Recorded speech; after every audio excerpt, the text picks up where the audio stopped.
I used to think paying for background music was a complete waste of money. Seriously, there are thousands of free songs online, so why would anyone pay every month for a music subscription? Then I uploaded a YouTube video that got hit with a copyright claim.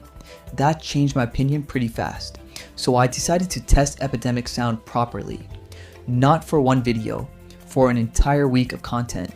YouTube videos, shorts, client projects, even a couple of social media ads.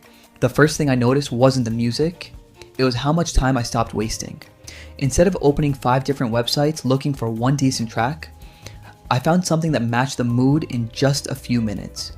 Happy, cinematic, corporate, emotional, everything was organized well, and that made editing much faster.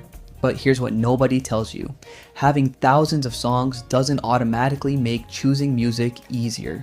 Sometimes I spent 20 minutes listening to tracks because there were simply too many good options. It's a strange problem to have, but it's real. Then I asked myself the most important question. Would this actually save me money? If you're uploading one video every few months, probably not. There are plenty of free music libraries that might be enough, but if you're a YouTuber, freelancer, agency owner, or business creating content every single week, the answer changes.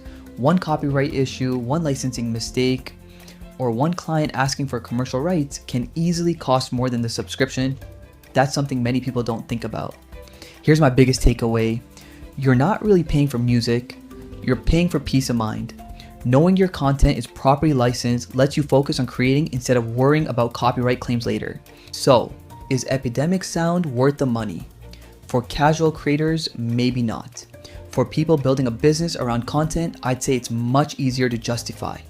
Because the real value isn't the number of songs, it's the time you save, the legal protection, and the confidence to publish without second guessing every track you use. And honestly, that's what changed my mind. Thanks for watching. See you in the next one.